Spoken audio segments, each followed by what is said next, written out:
Hi out there, it's me, Brianna. You're listening to Are We Caught Up Yet? Marvel Edition. You can find us on youtube.com/Save the Game Media and podcast services.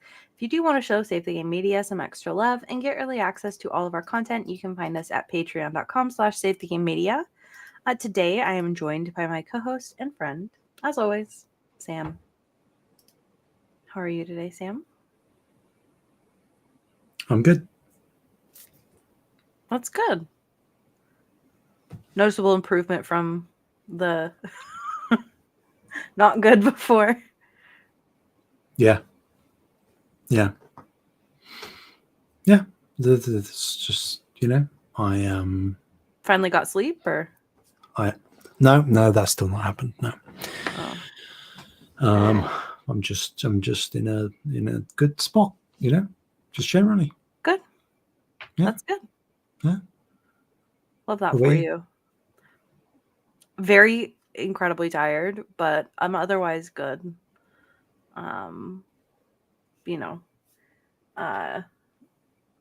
Professional career stuff is going well. All of the drama, or I shouldn't say all, 90% of the drama at my work has been resolved, so that's good. Yeah, I've been writing a lot, which has been fun.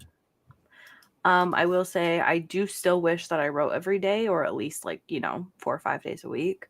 But I'm not there yet, and that's okay. That's okay. At least I'm writing once a week, if not twice a week now. So yeah, progress. So yeah, good stuff. Sam, I have another question for you. What have you been watching?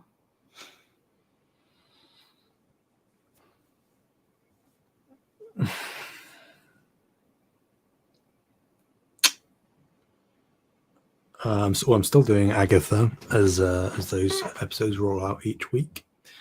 I shall keep my thoughts to myself. For spoiler reasons, of course.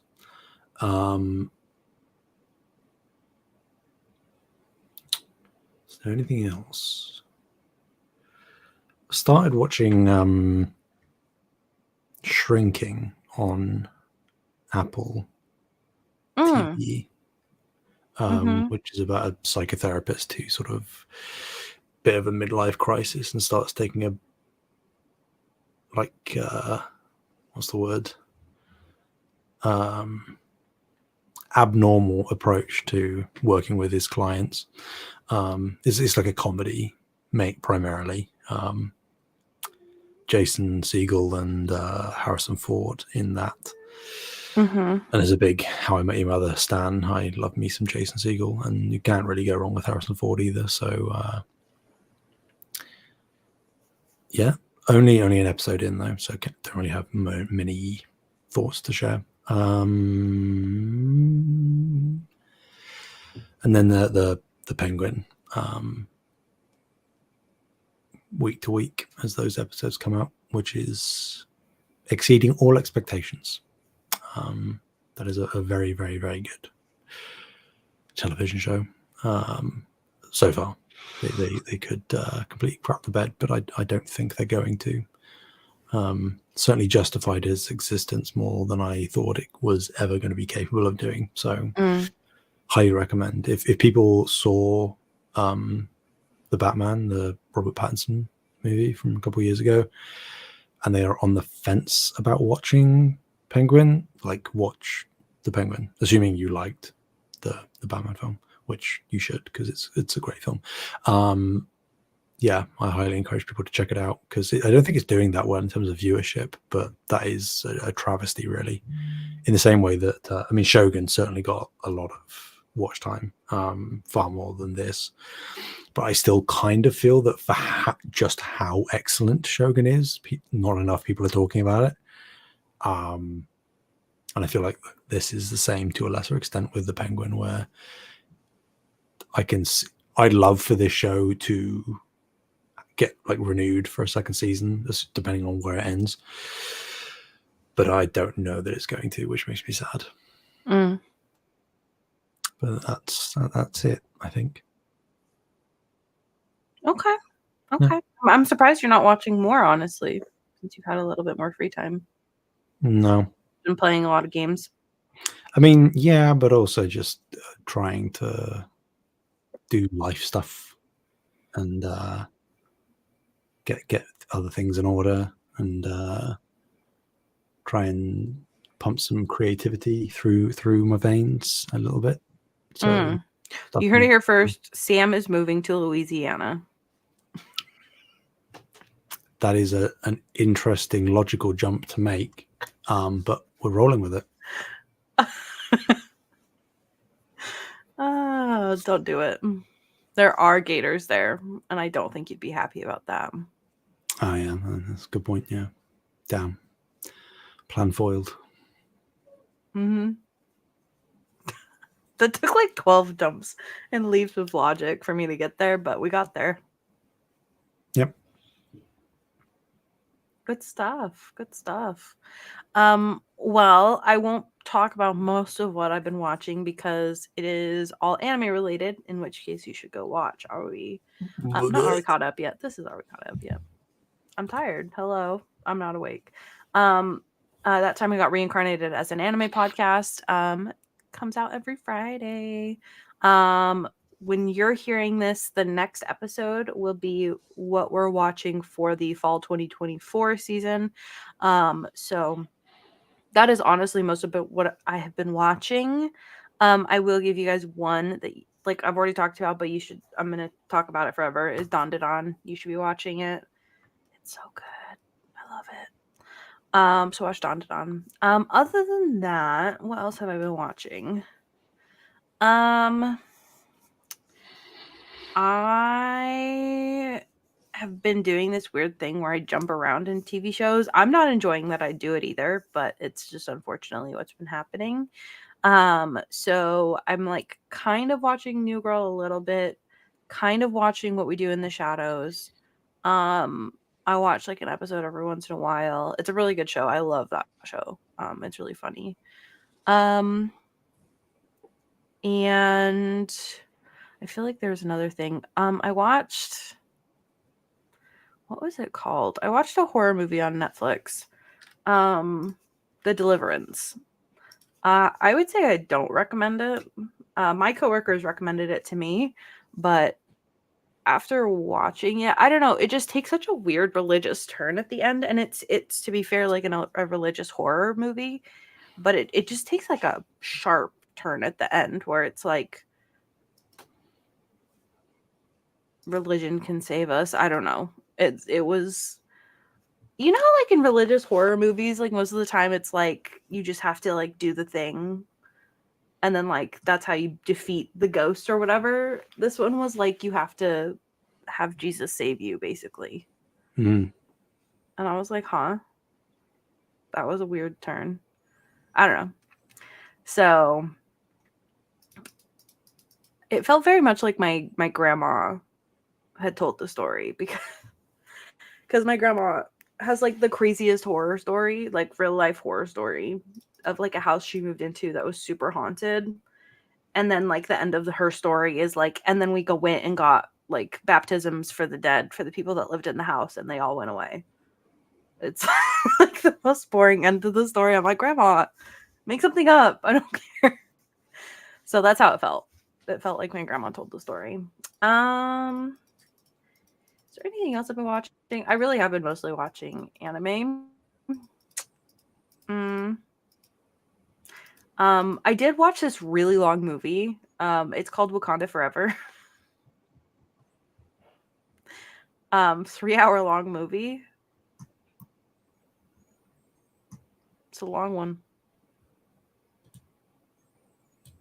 Have you heard of this before, Sam? Yeah. All right, guys. Today we're talking about Wakanda Forever. And as usual, we will start with general thoughts, where Sam will not give his general thoughts first. General thoughts on the movie. Generally, I thought the movie was really good. I think that the way that they set up a lot of the threads for the film. I feel like they easily could have fumbled this film if they hadn't done like honestly I feel like the film is really long, but if they hadn't done it that long, I think that there would have been threads lost.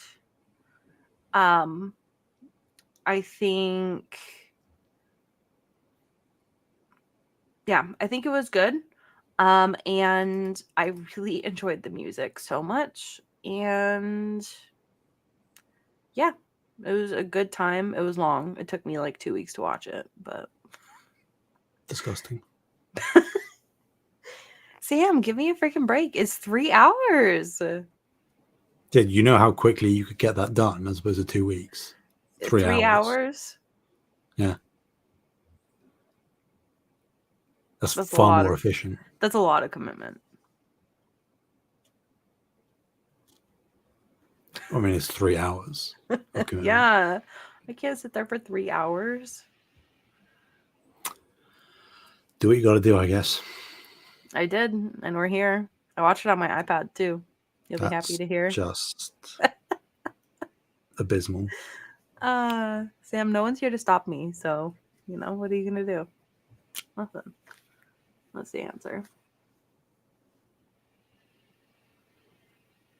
Oh.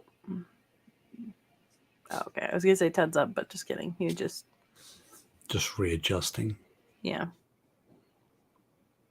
Just readjusting. Sam, what are your general thoughts on this movie?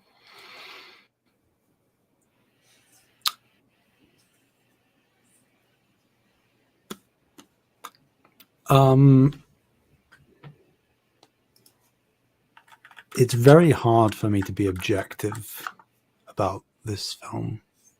I think from as critical a perspective as I can be, I think it is flawed in a number of ways. But I said a similar thing to Endgame. The fact that this film exists at all, that they managed to put it together despite what happened, is, in my opinion, like a crowning achievement. And I inevitably, in the decades to come in my life, this will be disproven somehow in a way that I'm not expecting. I don't know that there is a film that will be more more special and impactful to me. Every time I've seen this film, I've cried. Every time. And that doesn't happen often, if at all, with any film. Yeah, I just think there is what this film does and what it represents and what it symbolizes, and the legacy that it leaves, I think just supersedes any of the, in comparison, vapid criticisms I could have about, creative choices or pacing of certain sections or whatever. Yeah, I think it's an incredibly special film. And I love it a lot. I can't, I'd be lying if I said anything otherwise. I think it's, remarkable. Okay. That's top level. Okay, cool. All right. Well, first thing I want to cover, of course, is the soundtrack. I thought the soundtrack was incredible. I think that the licensed music was well placed. I think that they, like, the actual, like, OST, like the composed music was awesome. I really just think that this was, like, top to bottom, like, a really good listening experience. How do you feel about it? Yeah, I mean, I don't think there's any denying that Ludwig Göransson is probably one of the best composers working right now. I've loved essentially everything he's done. First Black Panther put him on the map, really, in a big way. He was, doing plenty of good stuff before then, but Black Panther was sort of this breakout moment for him. I think he just doubles down. If it isn't broke, don't fix it. He just makes it better. In the same way that I think we said this or something of this ilk when we were talking about the first film, that I can't even really vocalize what it is, but there's something about the OST that just makes Wakanda feel tangible, and like real. And obviously that's in concert with the visuals and the CGI to make Wakanda look as gorgeous as it is, and as vibrant and as filled with life as it is. That's multiple different departments coming together, but I think that the music just gives it that stamp, in terms of its identity. You cannot mistake one of these tracks to belong to somebody else in the Marvel Cinematic Universe. They all, in a good way, reek of Wakanda and of T'Challa or Shuri, or and I even think that whilst it's obviously not as ingrained yet, the music that they do for Talakan and Namor and that side of things, I think that equally has a character to the music. The sort of haunting choral chanting of the sirens, and obviously then the sort of more Latin American vibes to some of the tracks as well, which represents sort of the heritage of the Talakanese. I'm just extending what you said essentially, which I usually do. It's one of the OSTs that I listen to most out of anything Marvel. So I'm really looking forward to listening to the soundtrack and picking out some of the tracks for my playlists. So it's going to be a good time. I will say I'm kind of looking through the wiki for the soundtrack specifically. There's a lot of information here that I think is really interesting. Before I kind of go over this, I do want to specifically, I guess, touch on what you were saying with it making Wakanda feel authentic. Personally, I think this is because the soundtrack is treated with such care.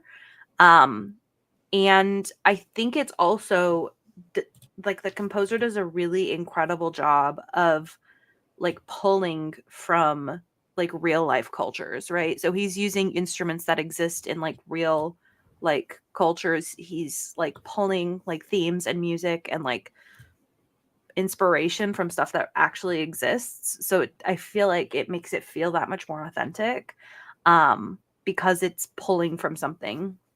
I just feel like they treat Wakanda as if it is a real place. And that seems of course they do, but even when you treat something as a real place, you have to put in the actual thought, time, care. How would they, for example, one of the things we see here is how would they mourn the dead, right? That's a concrete example of something that they had to decide, right? Are we going to do a traditional funeral? Are we going to study, are we going to follow what another African culture does? What are we going to do with the way that they hold their funerals, right? And I think that that's just one of the examples of something that they really thought of. They thought of the way that they would dress, the way that they would move, the way that what kind of music they would be singing slash playing, like during like a funeral, stuff like that. So I think that everything is kind of treated that same way. Going back to the wiki, just because I think this is really interesting. So of course, like the Talocan civilization is rooted in Mesoamerican culture. So it says that the composer worked with several musical archaeologists to research and recreate Mayan music. As he felt that the music was forcibly erased from the world hundreds of years ago. He also went to Mexico City to recreate the sounds. In the research, several instruments from the graves were found, including flutes with multiple components and fingerprints demonstrating how the instrument can be played. He said that, quote, a lot of instruments are from nature. So it's like seashells. There are turtle shells that you hit with sticks. There are different kinds of clay flutes that make the sounds of birds and shakers that sound like snakes. It was so inspiring to hear all of these sounds that I had never heard before and definitely never heard in a movie before. Nemours sound specifically was a seashell. So his theme uses the object since it's obviously part of the script. Let's see. Yeah, so just a lot of this really cool stuff. Another instrument that portrays the sound of Namor is the death whistle, which is a clay flute, which sounds, quote, crazy, otherworldly animal scream. So, yeah, really, really cool stuff. Mm-hmm. Oh, this is like the nerdy stuff that I freak out about with music, you guys. So T'Challa's theme from the first film was altered in this movie as the composer felt that the theme is the same but immersed with another character.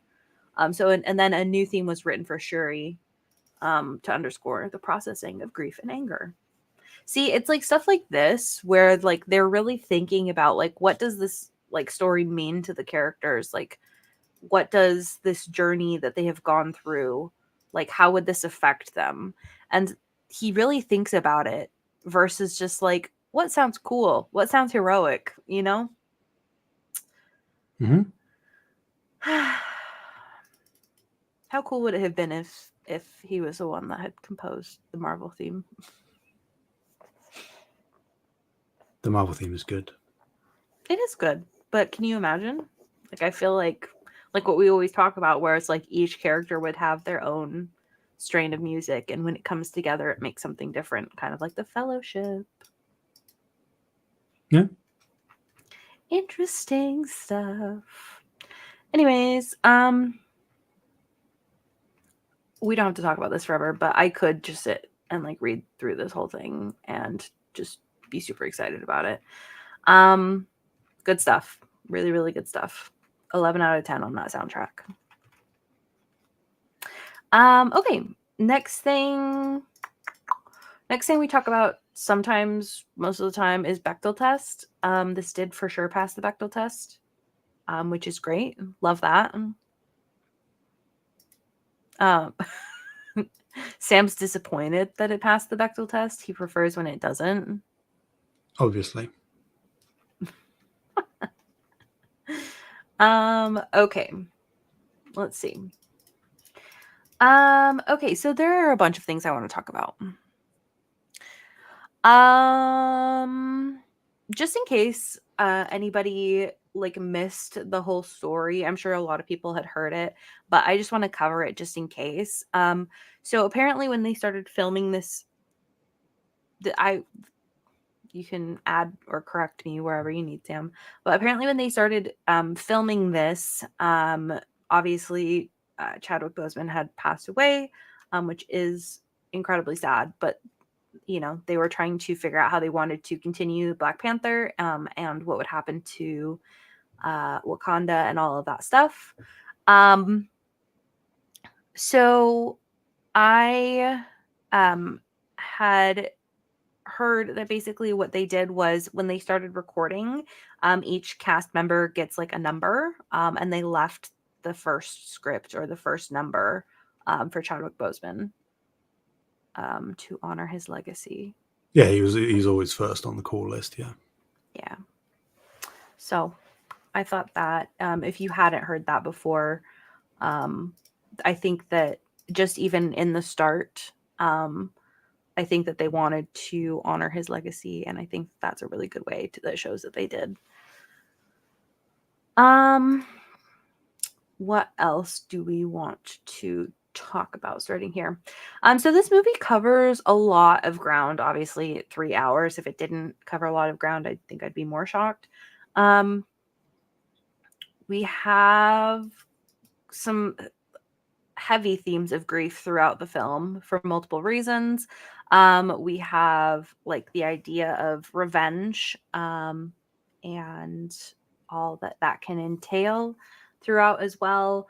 And we have like this idea of like legacy, and how you can make a legacy your own while still honoring other people, stuff like that. So I think we've got a lot in here. One of the things specifically, you know what, let's go ahead and start with like the grief discussion. Holy cow, Shuri loses, like literally by this point has lost everything.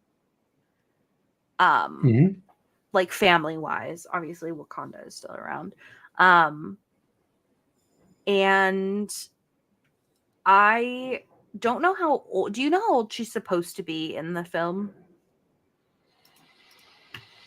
They don't really give her I would an exact assume number, like but mid-20s probably. Like 26, okay. 27 probably. I wonder if Google knows how old is Shuri in Wakanda Forever. Okay, that's not helpful. Since she was snapped for 5 years, she's around 19 or 20 years old. Oh, well, there you go. Or 21 to 22, depending. So, yeah, because they don't really have an exact year that this movie takes place. Okay, cool. Interesting. Okay, so she's pretty young, and she's of course lost her father, then lost her brother, in quite a traumatic way. Based on like what they kind of explain in world, T'Challa got sick, tried to resolve it himself, couldn't, finally asked her for help, and by the time he asked her for help, she just didn't have enough time to try and help. And of course, the plant, the heart-shaped leaf plant that would have helped, is gone. So there wasn't really anything that they could do to save him.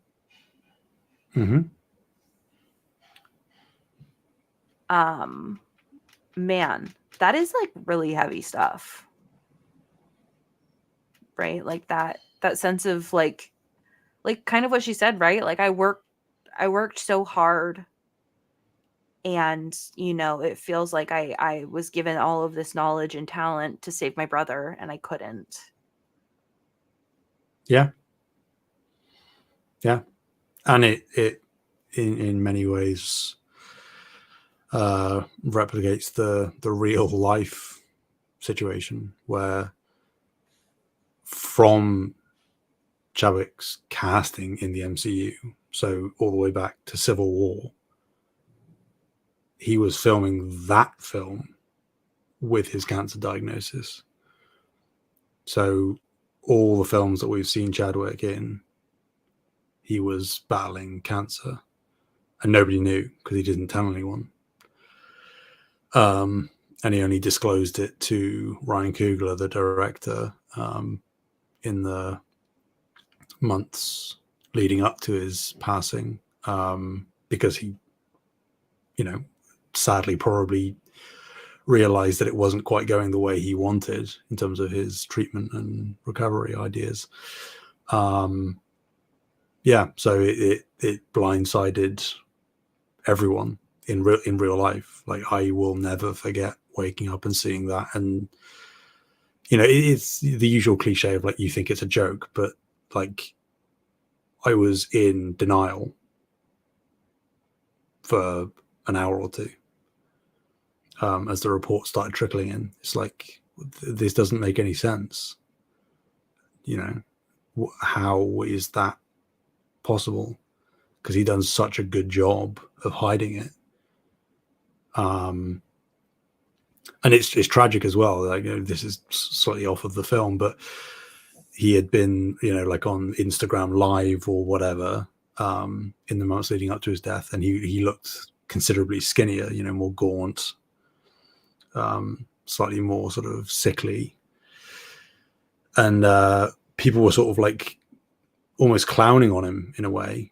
Not everyone, obviously, just some people being like, well, some people were like, well, he's doing this for a role, you know, like he's shedding weight for a role, you know, that's relatively common. And people were just taking the piss out of the way that he looked. And then, you know, you fast forward a few months and you figure out why he looked the way that he did. Yeah, it's brutal. I think that is the thing that sort of, I mean, obviously it's obvious why, but it sort of cements the film for me as something that is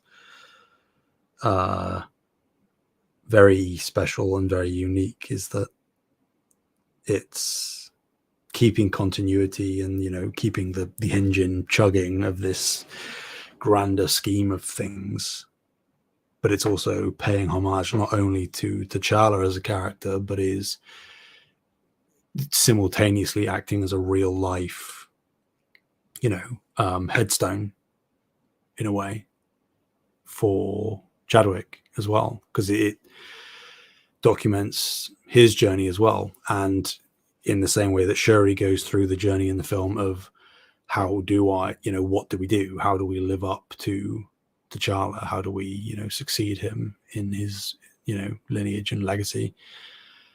And that's the story of this film, right? You know, Chadwick's gone.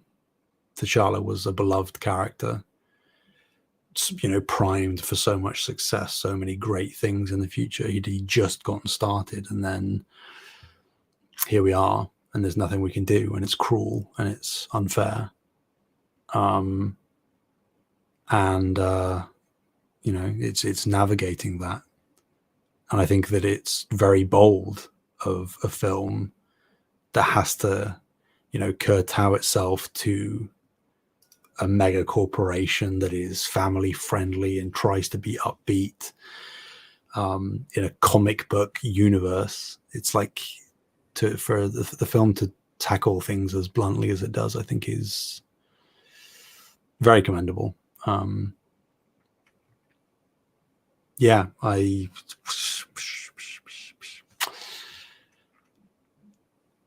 yeah. So I'm just going to stop because I'll just talk in circles otherwise. Okay. Yeah. I do agree that they did a really good job of kind of mirroring like what happened in real life into the film. I feel like it must have been probably pretty cathartic for the actors as well to kind of express their grief in that way as well. So, I mean, not that all of the actors have commented, but like Letitia Wright, who plays Shuri, visibly she didn't even have to say anything, you know, in the lead up and during the filming of this movie. Like, it really screwed her up. Like, I imagine with the finished product there is a sense of catharsis in some way, but the process, as far as I understand, for the majority of the main cast, because they were blindsided just like us, and they were very, you know, everyone says that every movie set is, you know, like a family at the end of the production, but there did seem to be something about how much of a zeitgeist moment the first Black Panther was, and how well all of those lead actors knew each other, that it hit them harder than you would even think that it obviously would. So again, I sort of have to give them kudos for having the nerve to stick it through, you know, and to see it to its conclusion. Because there is a world where, you know, this thing completely kills the momentum of the movie in various ways, and because of, you know, their grief that they're having to deal with in a very raw, immediate fashion, you know, they don't really have months and months or years after his release to process and then shoot this film. It is very subsequent. There is a world where I think you could have seen a number of people be like, I can't do it, or I won't do it, because there is the idea that maybe we screw this up. You know, we don't live up to the legacy, and we then kind of besmirch and muddy the impact and the cultural relevance and significance and potency of the first film by putting out an inferior product. Many would say that this is an inferior product compared to the first film. I get it, but I think it's just a different product because it had to be out of necessity, right? This isn't Black Panther 2, in my opinion. I don't know that there ever can be a Black Panther 2. Yeah. I mean, I also think it's worth saying that there's a world where, like, they just didn't continue Black Panther, right? Like, it could have been like a random Marvel film, whatever one, you know, just like, oh, did you hear that Black Panther has passed away? That's so sad. And then they just keep going, kind of thing, right? Like, they could have easily just like forgone the film as well. Mm-hmm. And to your earlier point about, you know, like honoring Chadwick and T'Challa by proxy, the fact that they decided not to recast, when financially it probably made the most sense to recast, because you would have comparisons and people being like, well, he's not playing it as good as Chadwick or yada yada yada, but you still keep the character around, and you can at least attempt to maintain the momentum, right, rather than having to completely left turn with a narrative to equate for the justification that T'Challa isn't there anymore. But they stuck by their guns, and I think personally that, particularly with how this film ends, both ending and then post-credit, I don't want to imagine living in any other alternate reality where they did recast, because I think that the stinger on the end of this film is so powerful and so, like, it's ingenious, really, because they get to have their cake and eat it too, where you, I mean, can I say it? I don't know. Yes. Okay. Yes. So the post credit, I mean, Shuri burns the funeral gowns. It's the sign of letting go, you know, the thing she's not been able to do the entire film. She burns them and sort of reminisces in, you know, the audio cuts out. It's just very somber, and it's just footage of Chadwick from the first film. And then the post credit is Nakia showing up on the beach with her son, who she had with T'Challa in secret, and he says his name is Toussaint, but his Wakanda name is T'Challa. And,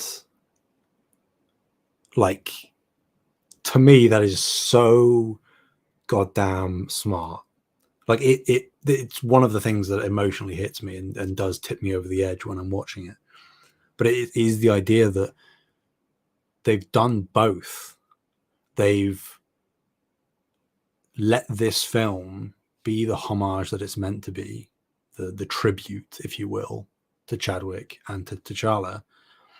And in canon, they've let T'Challa go, so that it is wholly Chadwick's. But they've still now got an avenue for future stories where there can be a character called T'Challa that has the bloodline of T'Challa. So you keep the name, you keep the relevance in the narrative of the MCU because it is T'Challa's son that will eventually obviously succeed him at some point as leader. And you're still not recasting because it isn't T'Challa, it's T'Challa's son who just so happens to have his same name. Yeah, I don't know. I don't know what you think about that, but that to me is the biggest alley-oop that the film could have done. I would have been fine if there was no T'Challa. Like, I really don't care, but that we get to still have a T'Challa and it be his son is very powerful to me. Yeah. I would absolutely agree. I will say, like, I don't think that in the world where they in the world where they didn't do this, I don't think I would have ever even thought to do this. You know, like, I don't think this is ever like anything that would have like crossed my mind. But I do think that it's definitely the right choice because it not only does it like allow the legacy to continue of this character, but it also gives Marvel time and space to pull back on this, right? Because like obviously his kid would be very young, like what, 5-6 years old, something like that, and is kind of growing up away from Wakanda.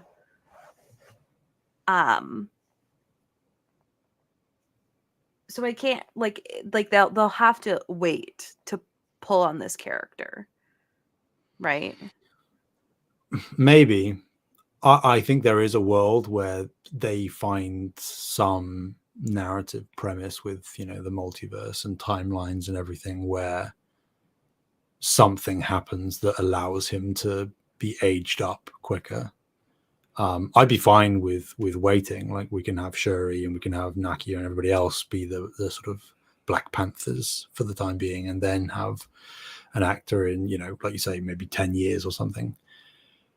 But I don't know they'll want to wait that long to get again, nothing to do with gender, but to have the strong black male character that they are kind of lacking in that department.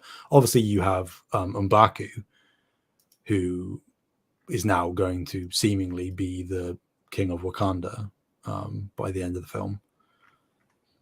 But I do think that they want that leading man, because they've got like Anthony Mackie as the new Captain America. That's all cool, but I think that in the same way people were saying, well, why can't you just recast T'Challa? It's just a character. It's like no, not. I mean, it is, but Black Panther as a film, without sounding arty-farty, was like a cultural milestone.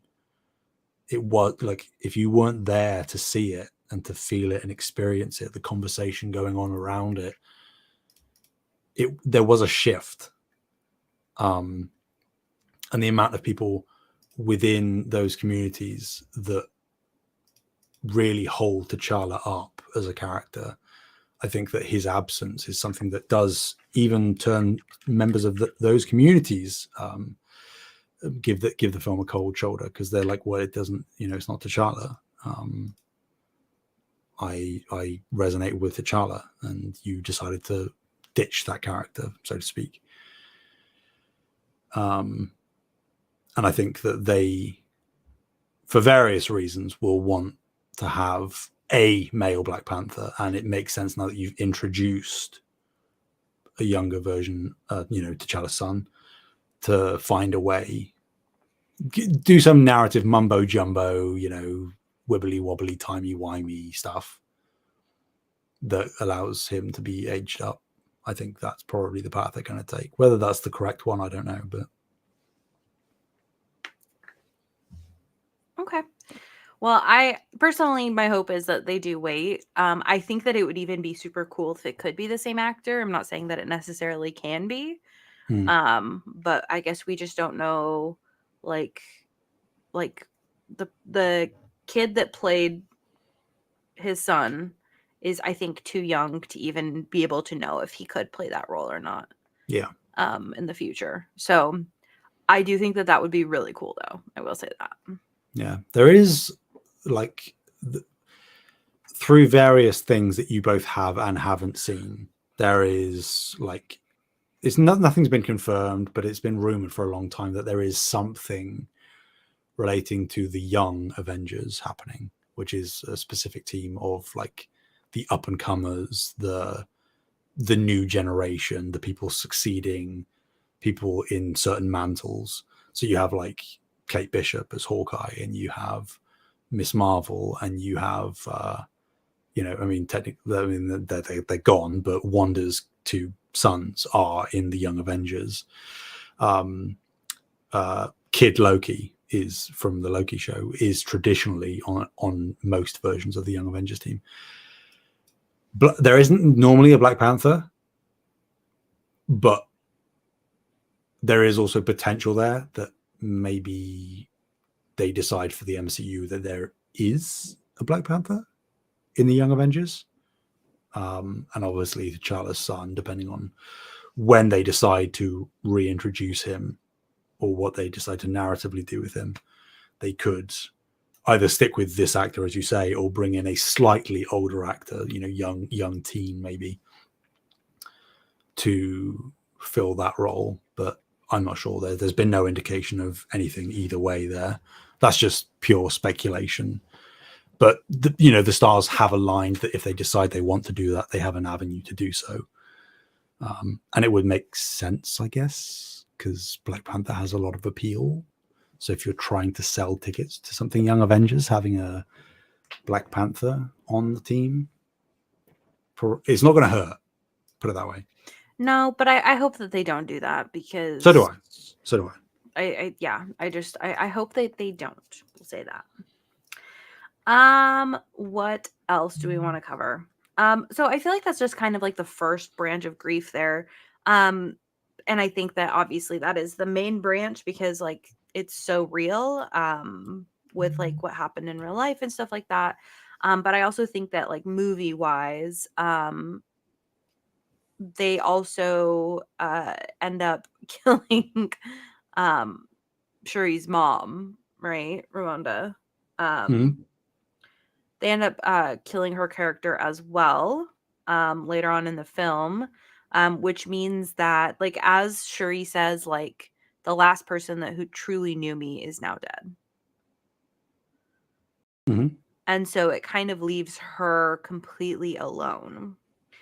And what I think is really interesting, I think that they did this incredibly well. Like, if you're going to kill this character, like, it has to be done well. Otherwise it just feels gratuitous, right? Yeah. I think that they did this incredibly well. Um, and I think it's also interesting to compare Shuri with Thor Mm-hmm. and kind of look at the way that, like, because Thor had like the practically the exact same thing happen, right? He lost his Yep. brother, he find out he has a sister, his sister's evil, she dies, loses his dad, loses his mom. Nobody, quote unquote, truly knows him, kind of thing. And this one was so, like, I feel like Wakanda Forever was so much more impactful, even just for the queen, like not including like the whole stuff, like all of the stuff with like Chadwick. Like I like this specifically, like I feel like it was so much more impactful than what they did with Thor. And I think it's such an interesting A-B comparison where it's like you literally have these two characters that have lost everything. And for Thor, it doesn't really feel like he has, like, because he lost like all of his friends and stuff too. Mm-hmm. um and he's kind of like acting depressed, but it feels like very much like like he's playing the role of being depressed versus like this is like a true grief for the character, you know? Yeah, well, I mean, it's very astute observation. It's one I obviously draw on a lot. But it's because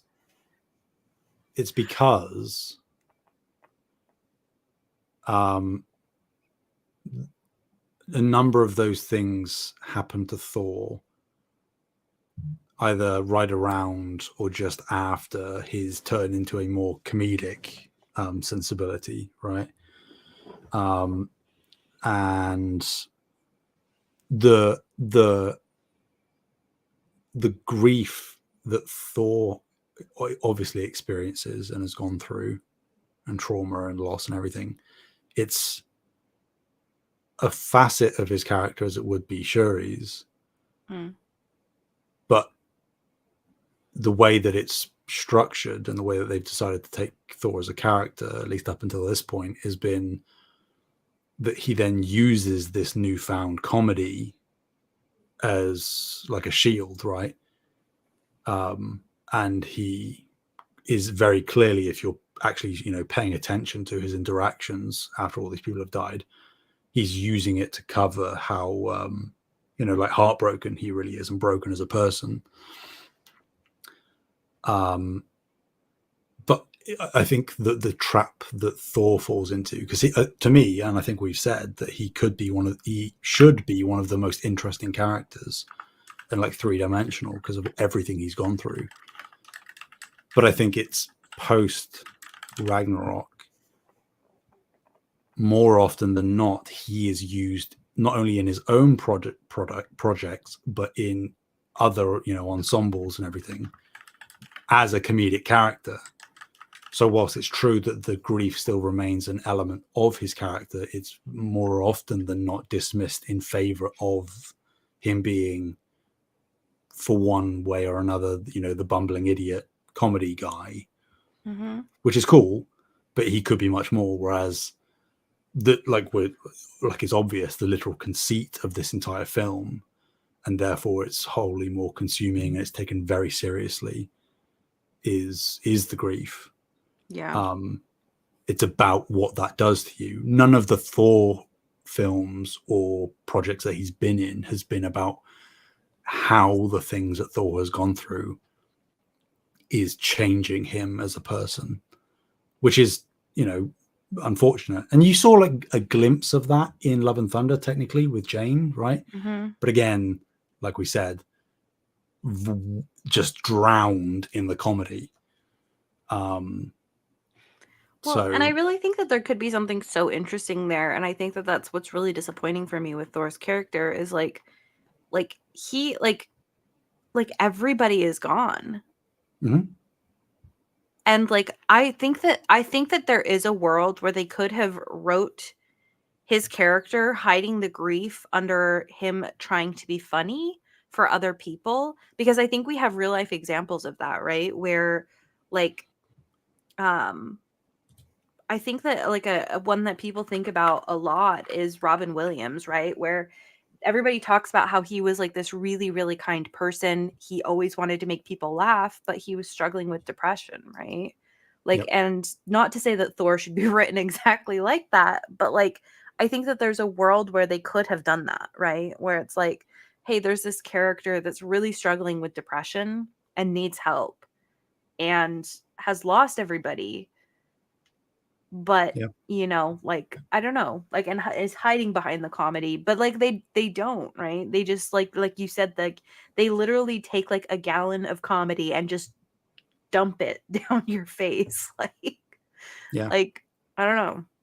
And the only solace I can take is that Chris Hemsworth has very, like we said, very clearly stated on the record that, well, Taika has said he's not coming back, which is a good thing realistically at this point, and Hemsworth said he's only going to do more Thor if they decide to go in a different tone or direction, which is obviously, that's good that he's hearing the feedback.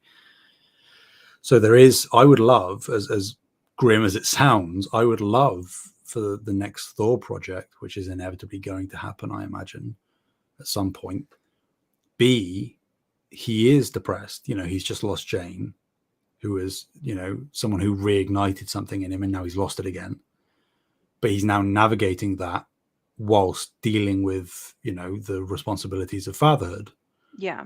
And, he can take solace in this little girl that he stumbled upon. And, really dive into that. I think that would be super compelling. Doesn't have to be the core conceit of the film, but just have that be like a fundamental cornerstone of his character that you don't just comment on in the beginning as a little, throwaway section and then jump into the comedy again. Yeah, learn from what Black Panther's done, I would say. Yeah, I mean, I don't know. I think I think about how impactful it could be to do that with Thor's character, and I won't stay on this for too long, but like, I mean, you just started watching Shrinking, but like that's personally, I think, a great example of like somebody trying to deal with loss while also trying to raise a kid, and the ways that like you can fail in either, like, so I don't know. I really hope that they take the time to really address what has happened with Thor and what like the writers have done to Thor, like with him losing everything. I really hope they take the time to address that, because I think that so many people unfortunately really do deal with like depression, whether it's that they lost everybody or not. Like, I think there's so many people that actually do deal with depression in real life, and I think that it could be really incredibly beneficial to express that on screen. Yeah, and Shrinking is a perfect example of proving that comedy can still exist in that space, without overshadowing the seriousness and the profoundness of what you're trying to say with your themes. So, yeah, hopefully, you've got Black Panther within the same universe as Proof, and you've got other things externally since Love and Thunder came out. So, fingers crossed. Hopefully. Okay, there's a couple other things that I wanted to cover here. I'll try to not keep you guys for too long, but I just think that they're interesting. Another thing that I think is really interesting is Shuri saying Killmonger when she drinks the paste from the heart-shaped plant. First of all, holy cow, Killmonger looked very handsome. Even in his, like, I don't know, him being angry, I was like, oh my god. Anyway. He looked really good. No, but I think that's so incredibly interesting, because Killmonger is her ancestor, right? And according to what he says, at least, like, you're the one that called me here. Right? Because she's now lost everything and she's mad. And Yeah, in I mean, her anger, go ahead. No, you please. Okay. All I was gonna say is, like, in her anger, she is called upon Killmonger as her ancestor, and kind of like almost subconsciously understanding that that's kind of what she's after at this point, is like this revenge. She's out for blood. Yeah. I mean, it's not even really about ancestry. Obviously, they're sort of tangentially related, but it is like it's who she wanted to see. It's just that Shuri isn't willing to acknowledge that to begin with. Is the idea that everything she says, I'm nothing like you. Everything you did, blood's on your hands. And it's like, yes, but everything that Killmonger embodied is what you're looking for right now. You're just too scared to admit it. That you are looking to get the vengeance that Killmonger was after, to take control and get back at the ones that have, subjugated or attacked or stolen, or bereaved you.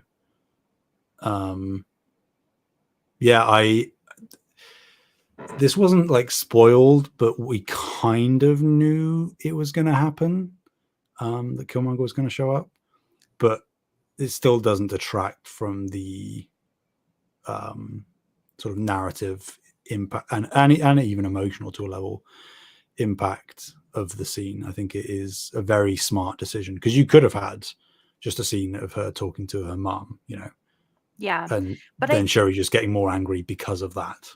But yeah. I will yeah. say I find that this piece, I think it not I do think, I want to be very clear.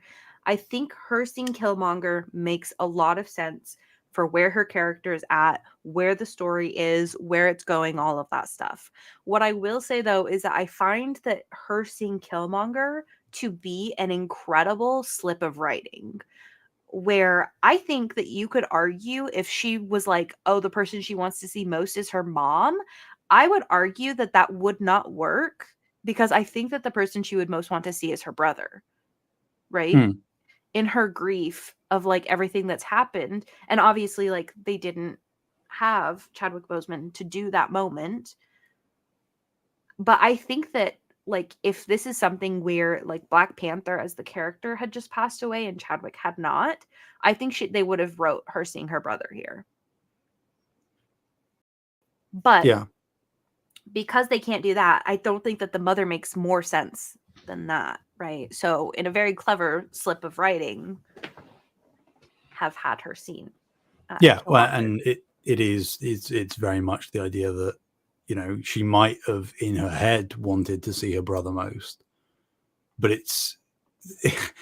I hate constantly referring to it, but it is like the closest touchstone I have in terms of media. It's like The Last of Us Part 2, Yeah. where it's a cycle of violence and you're just pursuing the person who's wronged you, despite anything. You're just throwing all caution to the wind, and you can't admit that you might be the one that is causing the problem or actively seeking the problem out.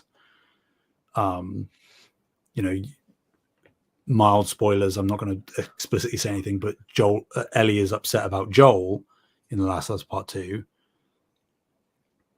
and she's sort of in a way doing what she does throughout the game for him, but it's a very selfish endeavor, actually. And she is neglecting other people, and all she really wants is to find Abby.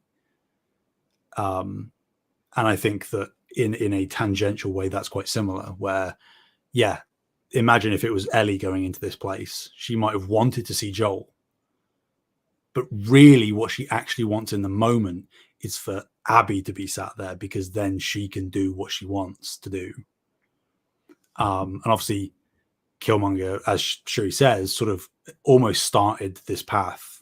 He was the catalyst that sort of dominoed the situation that she's in now, because he's the one that burned all the herbs, and because there weren't the herbs, that meant that she couldn't save her brother. So whilst he isn't explicitly like the person that killed her brother or even killed her mother, it's what he represents that is the problem. Like you say, I think it is an incredible, again, almost ingenious decision to not only find a way to bring Michael B. Jordan back, because he's very popular for obvious reasons, but also to narratively weave that in a way that is compelling and completely justifiable. It's very smart. Okay. All right. Well, I won't beat a dead horse here, but I do, like you said, I don't know. I just find that whole thing very interesting. And I thought that was incredibly well said. So we'll move on. Another thing I wanted to touch on here, just because I thought it was really cute. There was a queer couple. I don't know how many people caught it. There's a queer couple at the end of the movie. It is Okoye, and then I don't remember the other person's name, to be completely frank. Do you I can't remember? off the top of my head. Okay. It will probably come to me. I know the actress's name, but not the character's name. What's the actress's name? Florence Kasumba. The character's name is Ayo. That's it. Yeah. One of the two. I don't know how to pronounce it. AO, yeah, I think it's AO. Okay. So yeah, I think that uh that whole thing was super cute. From what I remember, wasn't Okoye married to a dude? Because they Yeah, said that she's but AO divorced, right? isn't in a queer relationship with Okoye. They're not, because they kind of looked like... No, it's AO and whoever, I can't remember the character's name. Whoever Michaela Oh, Cole is oh, playing. oh, oh, oh, Anika or Aneka or whatever. Yes. Okay. I was not, again, watching on my iPad, watching from far away. We'll allow it. My bad. I was going to say, then that would mean that there's bisexual representation, which doesn't happen a lot, you guys, but I guess not. Sad day. Mm. Very cute couple though. Yeah. Also that house is really cool. Liked that house. One thing I wanted to also talk about is the character Riri. Mm. I have a feeling that they won't use her character much anymore, but I want them to. Specifically, I think it would be really cool if they had her be like a spiritual successor to Tony Stark. And I know we have Spider-Man. Like, I'm not trying to take Spider-Man's place. Oh, yeah, but that's not. No. I know what you mean, but like, no, that's not Sam gonna. immediately He is would never triggered. fulfill the role of Exactly the successor. Yeah. Yeah, he could. He's just kind of like Lineage Tony's. Yeah, tangentially. he's Tony's son, lineage, whatever. Yeah. But I Protege. think like the Iron Man and like the Tony Stark, like kind of like the idea behind the character, I think that Riri could step into that role. And I think that would be really cool, especially with her ties to Wakanda. Mm. I think that would be cool. What, Yeah, what do you think would what would you think would happen if they did an Iron Man movie, but it was just Riri? I mean, I don't really need to imagine. Is that what they're doing? I mean, it's not a movie, but there may or may not be a show coming out next year called Ironheart, which is So what you're saying is I Riri's manifested Iron Man persona. Okay. That So makes me happy. she was Okay. very, for obviously narrative reasons, but very deliberately introduced in this film as not a one-off. This is the soft launch, if you will, for her character. Yes. I love when I'm right. Do you love how I guessed that and I didn't even know? It's because it's obvious. I wasn't going to say anything. But... Hey, I'm going to pretend that I'm really smart, though. I mean, you can't do that now that you just admitted to it being obvious. So what? Admitted what? I see. Yeah, that's right. Foiling amnesia now. Okay. That was one thing I did want to bring up, though, because I think that is a cool idea because they need. I don't think they need that person to take up the Iron Man gauntlet kind of thing. But I do think that it's a cool idea. Yeah, I think Riri's great. Like it's a good enough introduction for her. I don't think they will. But I don't like the idea of her like just replacing Iron Man. But I think that having a Iron Man like character that is, a techie and a bit of a genius and has the, iron suit with all the high tech stuff, that's good to have. In the same way that like you don't want to besmirch the legacy of Chadwick and T'Challa, you don't really want to step too much on the Tony Stark side of things either, particularly for just how beloved Tony Stark is as well. And just RDJ as well as Chadwick, obviously, in real life. But yeah, having a successor that isn't trying to replace, I think is smart. In the same way that, like I just said, like Kate Bishop, she's technically in a way assuming the Hawkeye mantle, but that doesn't mean that Clint is gone, or even out of the limelight. It just means that there is now another Hawkeye that is probably going to take prominence in other things, but Clint is still going to be active. I like that sentiment. Obviously, Tony's gone, but that, I guess, justifies something filling the void even more. So yeah, I agree. Cool. I'm glad when we agree on things, Yeah. Okay. What else are we going to talk about? I do think that it's worth kind of talking about Namor, right? I mean, in the film, it's Namor because Namor. it's like the riff on Cinnamor, like the no love in Spanish. But as far as I know, technically, I mean, obviously it's comics, so you can just decide whatever the pronunciation. I think somewhere it was meant to be Namor, but for the MCU, it's Namor. Interchangeable. Use which one you prefer. It doesn't matter that much. I don't have, and they've said as much. The MCU people,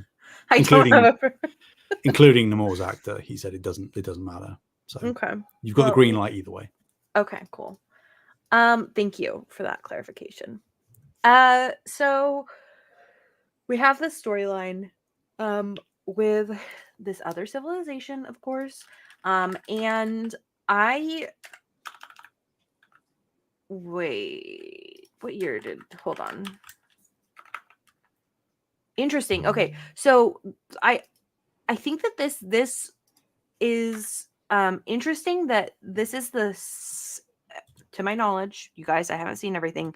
To my knowledge, this is the second time that a Disney film has covered like this kind of colonization of Mexico. Because they did it with Encanto as well. So I do think that it's interesting that they cover that. The reason I say that is because I feel like a lot of people try to ignore any sort of colonization. So I do think it's interesting that they do cover it. I also, what do I like? I'm trying to think of how. Sorry, I'm trying to wrap my brain around like what I want to say. I find that the history of this society incredibly interesting. The fact that he's been around for hundreds of years, and I do understand the leap of logic of like we need to take over like the surface. Like I understand the leap of logic there, but I also like I also you can also clearly see the gap in logic where it's like, okay, so somebody else conquered your people, which caused all of this horror, and you want to go do that to other people, kind of thing. And not only that, but you're like forcing another society to follow what you say. And personally, I feel like, especially with the way that Namor like says at the end, where he's like explaining to like one of his people, like, we now have an ally in Wakanda, and that's like really powerful, as if he's trying to justify this. But like I feel like he doesn't have that moment of reflection that like he's in the wrong, and that kind of bugged me. Although I do understand in real life a lot of people have a hard time admitting like that they're wrong with something, but I will say that did kind of bug me.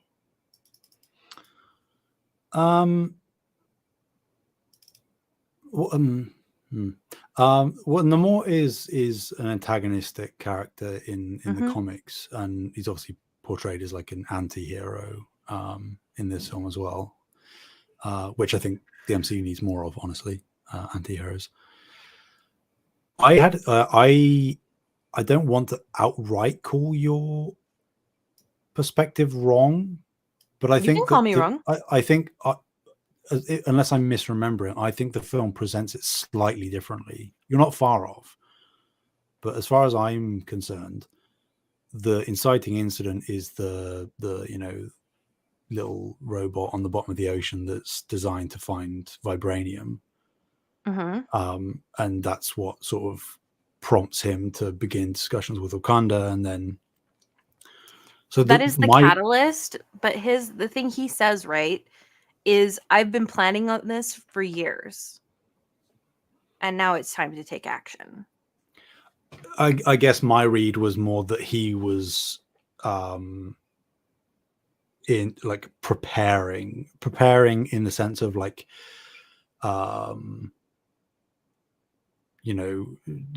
it's like a doomsday prep thing, like worst case scenario, we need to be ready, because he suggests that the humans are like polluting the oceans and stuff, and that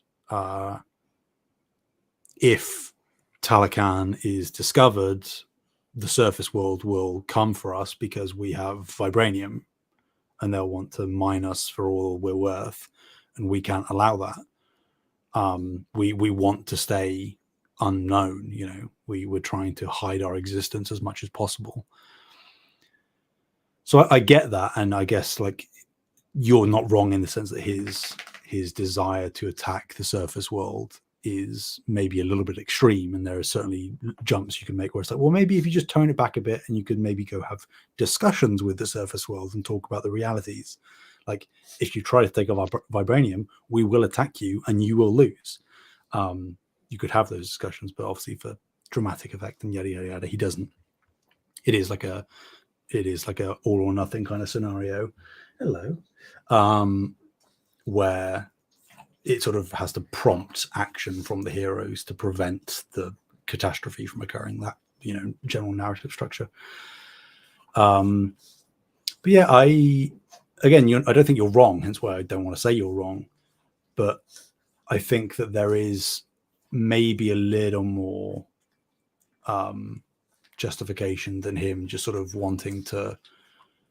What I would say is I don't think that there is necessarily a correlation between his people being colonized and then him now wanting to colonize the surface world. I think that might be a byproduct, but I never read that he is trying to do that as a like vengeance thing against the surface. I'm sure he holds a grudge, but I never read from the film that he wants to inflict that back on the surface world. Primarily because he speaks so much about wanting to remain undiscovered. He's like, yeah, I don't think it's necessarily, and maybe I just like phrased it incorrectly. I don't think it's necessarily about like wanting to inflict that on the surface world, but I do think it's about paying any cost to eliminate any threat. It's Ted. He's just a baby. Just a baby. Yeah, I'm back. Well, Ted's also here now. Yeah. Yes. No, so I'm just saying, like, I don't think that it's necessarily like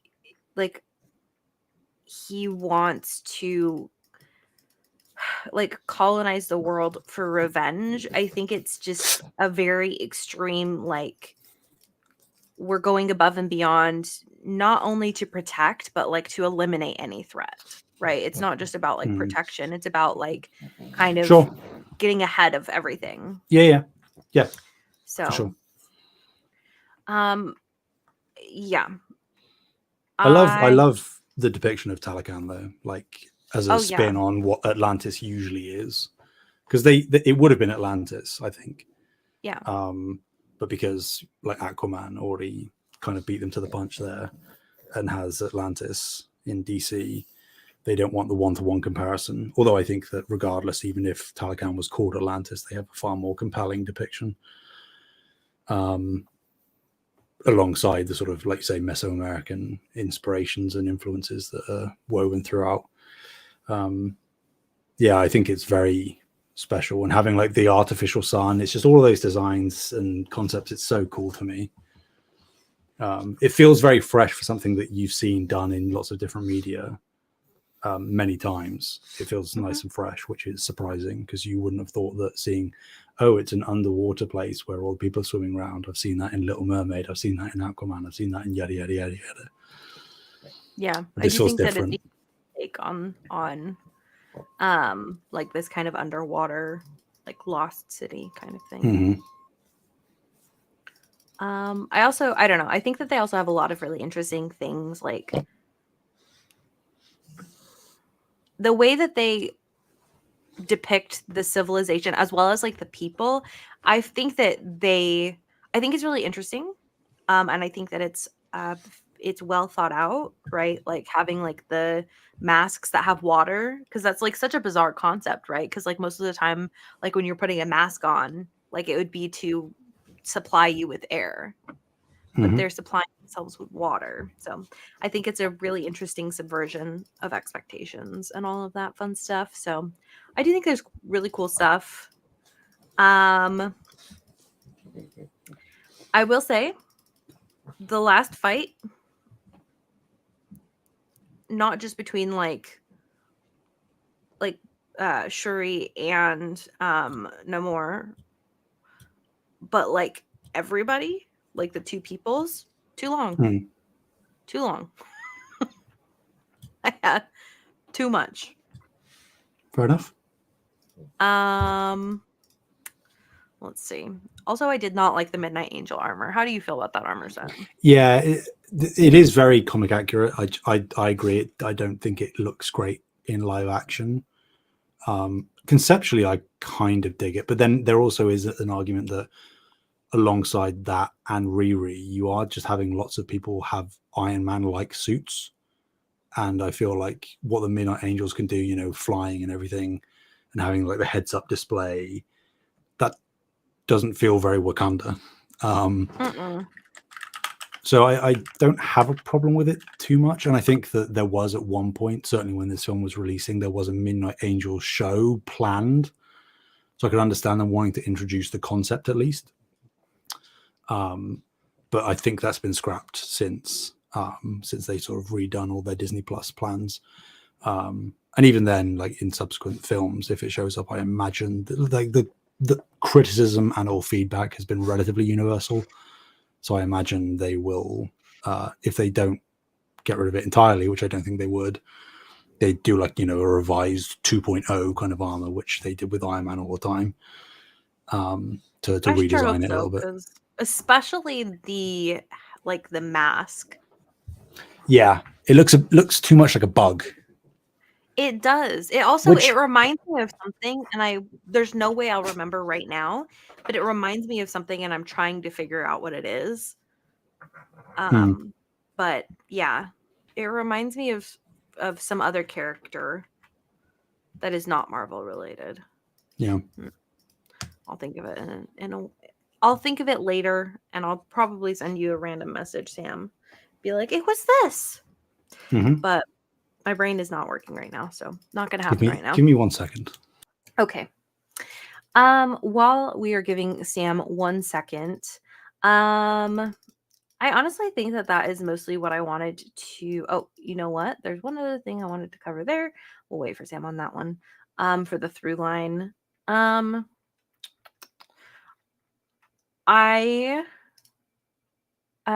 see. Honestly, I'm mostly done here, so we're just kind of riffing off of nothing. Hi. You're back? Better than ever? I can't hear you. Ted just had to be delivered outside. So okay. I think that mostly there's two things that I want to just briefly touch on. One, we have Agent Ross. Yeah, Agent Ross. He gets taken to Wakanda, theoretically, although we don't literally see him in Wakanda again, because he is under arrest. I think that briefly, just also want to cover that we're seeing Valentina, which not happy about. Don't like her. She's just toiling away in the background, doing her stuff. Don't like her. What's she doing? Interesting. I'm not interested. I want her to go away. Damn. And then the last thing I want to cover, just for like through line purposes, as well as like just in case you want to say anything about it. But M'Baku decides to step forward to challenge for the throne. I assume Hmm. he's doing so with Shuri's like blessing, like Yeah, yeah, considering that like they expect her to show up and he shows up. And it's not like any kind of like weird thing. yeah. But M'Baku steps up, and I assume he's going to be the next king. If not king, then he would be like some sort of like vessel for Shuri until she's ready to take the throne. Hmm. Yeah, I read. I mean, I think like with even how M'Baku was in the first film, it sort of makes sense that he might try again because he's always kind of wanted it. Um, but I think the way I read it is that Shuri is not really interested in ruling. Like she in the first film, obviously she wasn't, and in the second film, there's no real indication that she wants to lead. It's like the idea of power being thrust upon you, right? What do you do with it? How do you handle it? And also cope with the grief and everything. So I always interpret that Shuri is probably, I don't know, but in my canon, until proven otherwise, she is probably going back out into the world to continue the outreach stuff that T'Challa wanted her to do, right? To continue to expand Wakanda's cooperation with the world and help. Because again, part of the idea of this film is, again, people think of Wakanda as being too secretive and hoarding too much stuff and the geopolitical stuff that causes. So I think that there is scope that Shuri doesn't want to lead, but she wants to, fulfill her brother's legacy and his wishes, and still go out there and help people. Because she's seen through the telekinesis what can happen if you put differences aside and cooperate and decide to, let bygones be bygones or whatever and help each other out. Yeah, So in the same but way that the first film was very much a thing about a hopeful message for the world and for various communities that hadn't been represented or depicted in very specific ways, I think this film does the same. It's a hopeful film, as sad and as dreary as parts of it are. I think it's hopeful in the face of adversity. yeah, I definitely agree. Um, I One thing I do worry about, especially with the way that Valentina is like, I dream of the day that the US has vibranium, because like Agent Ross says, like, can you imagine what we would do with this? Um, Makes me sick to think about, but don't like that. Hey, don't do that. Hey, knock it Let's hope it off. doesn't happen then. I hope it doesn't. Wakanda's got it. I believe in them. Mm-hmm. Um, okay. One thing I do want to add, just because, because obviously I'm a dork and I'm silly. I do want to add one person to my simp list. Any ideas who it is? Just for funsies.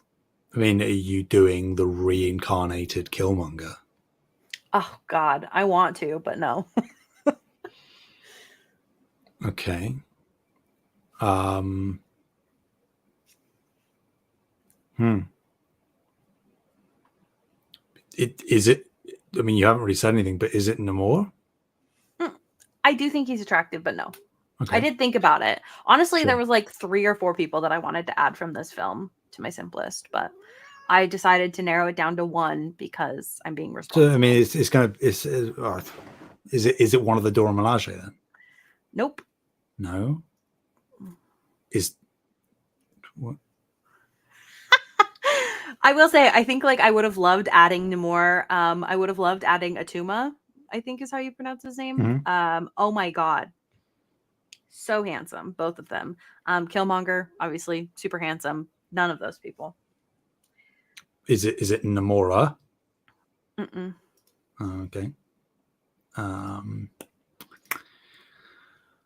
You ready? Go on then. M'Baku.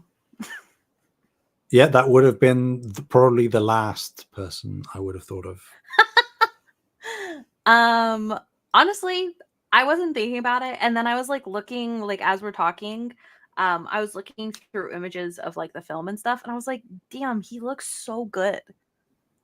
Like he looks so good in this film, and I really enjoy the way that his character has changed and matured. Mm-hmm. Um, I did think he was attractive in the first film, but it was more of like he's kind of doing too much, like attitude wise, and the way that he like challenges T'Challa and stuff. Like, I don't know. Obviously, he was not a bad guy, but like he was kind of playing an antagonistic role. And so he's, kind of like but like I just think he's like his character has matured so much, and is much more responsible. Anyways, I just think he's very handsome. Yeah. Winston Duke is a good-looking man. Yeah, he is. He's a very A fun good-looking tidbit man. that I'll say before we wrap up. This is completely tangential, but thinking of Namor, something maybe exciting for you in the future, assuming they decide to do it, which I can't see that they wouldn't at some point. Namor, traditionally in the comics, has various sort of love triangle affair type situations with Sue Storm. Sue Storm, the No idea who wife that is. of Reed Richards.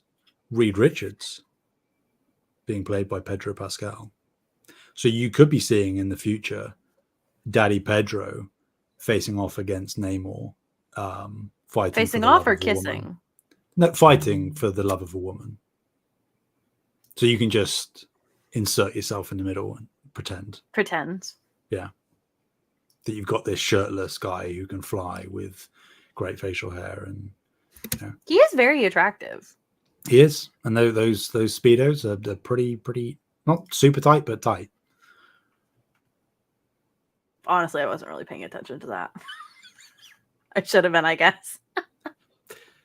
You've got Google Images to help you, so you're safe. You're all sorted there. Google, show me these gauze balls, please.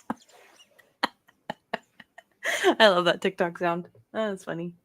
Anyways, I'm sure it's from something else, but I know it from TikTok. That's why I'm saying it. All right. Well, you guys, let's get out of here. We've got a couple housekeeping items, ranking list, what we're watching next, and patron list. So ranking list, where do you want to place this in your list? It's number 4. Wow. Yeah. It would be top tier anyway, but I think because of the potency and how special the film is to me, I am so grateful that it exists despite the traumatic reasons that forced it to exist. I think that for that reason it is wholly unique, because there isn't really any film or TV show or anything out there that is, again, like a headstone for the character in universe and the actor simultaneously. There's nothing like that. And for that alone, and for how it makes me feel, I think I have to put it right near the top. Makes sense. Yeah. Makes sense. Okay, well, Luna, you are getting your fur everywhere.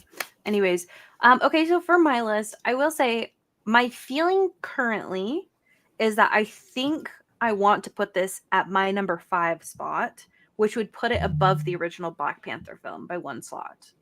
However, because I'm not confident in that, and I'm wondering if it's recency bias, I'm going to put it 1 spot under Black Panther.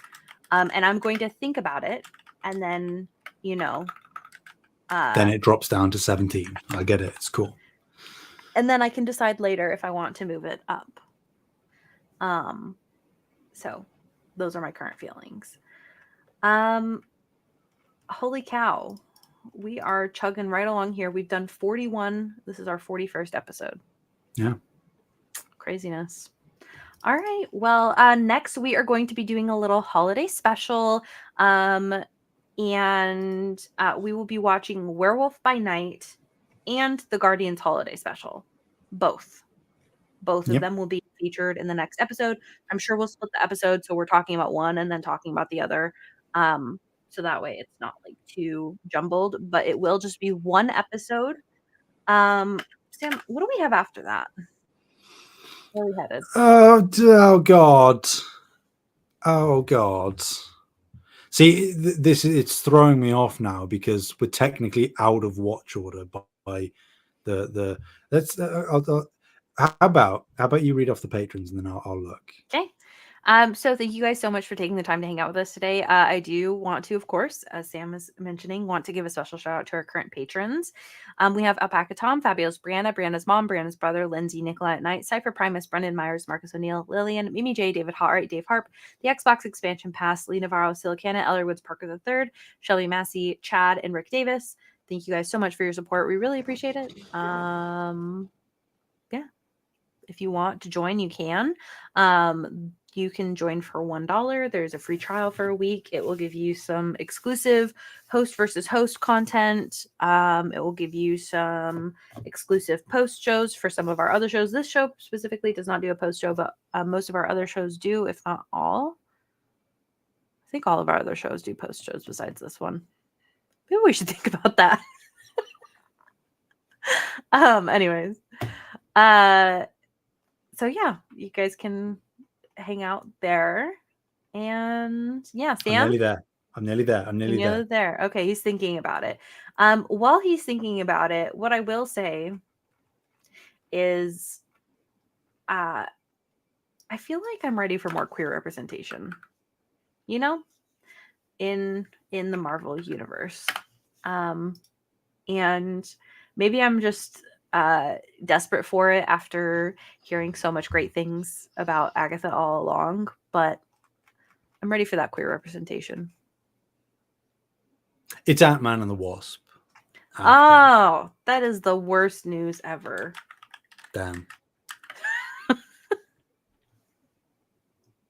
Are you going to be proven right or proven wrong?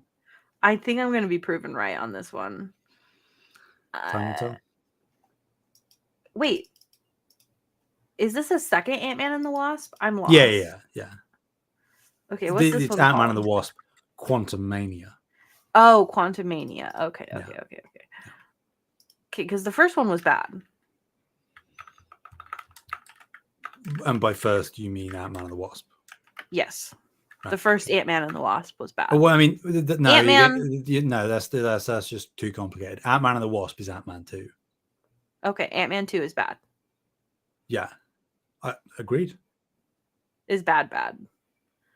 So you can understand why I'm scared to watch this. Skeptical, sure, but maybe they turn it around. We'll see. Sam, I really don't think they will. I wish you wouldn't set me up for failure like this. I'm not setting you up for anything. You're setting me up to be disappointed even more than I already am. All right. Well, again, that's in two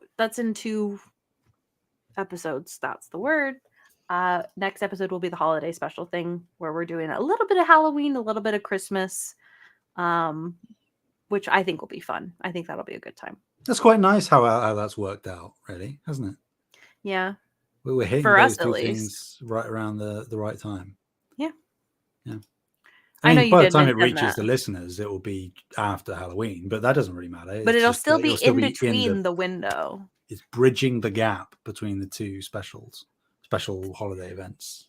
I always forget you guys don't celebrate Thanksgiving. Yeah, because we had no thanks to give. Fair. All right, guys, we'll see you in 2 weeks.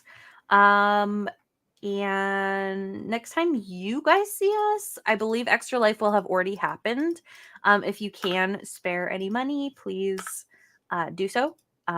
We are raising money for Extra Life for, as Greg Miller always says, the big, beautiful kids. And the link is in the description. And yeah, all that fun stuff. Love you. Bye.